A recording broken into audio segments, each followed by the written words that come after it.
আমরা এখন রয়েছি দমকল পৌরসভার যে প্রথম পৌরসভার বিল্ডিং ছিল সেই বিল্ডিং চত্বরে, এবং বলাই বাহুল্য সেই বিল্ডিংয়ের পেছনে ঝোপঝাড়ে যে লক্ষ লক্ষ টাকার গাড়ি পচে পচে অযত্নে মরছে, সেটা দমকলবাসীর জানতে আর বাকি নেই।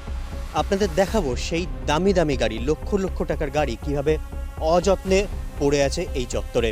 সেখান থেকে কিছু কিছু গাড়িতে গাছ বেরিয়ে গেছে। হ্যাঁ, কিছু কিছু গাড়িতে যে ড্রাইভারের বসার সিট, সেই সিটের কাছ থেকে বেরিয়ে গেছে প্রকাণ্ড প্রকাণ্ড গাছ। সেটাও দেখাবো আপনাদের।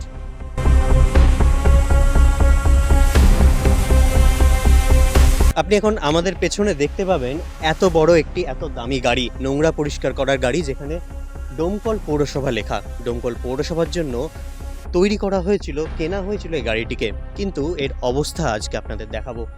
ওখান থেকে বেরিয়ে এসেছে গাছ, ঝোপঝাড়, এখানটায় মরচে পড়ে পুরো গাড়ি নষ্ট হয়ে পড়ছে। এরকম আরও অনেক গাড়ি ছড়িয়ে পড়ে আছে গোটা চত্বরে। এখানে আমার পাশে দাঁড়িয়ে আছে নোংরা তোলার গাড়ি, সেই গাড়ির অবস্থাটা আপনারা একবার দেখুন। গাড়ির ভেতর থেকে বেড়ে উঠেছে গাছ। আপনাদের দেখাবো এখানে গাড়ির ভেতর থেকে উঠেছে গাছ। এরকমই অনেক গাড়ি পড়ে আছে ওই দিকটাতে।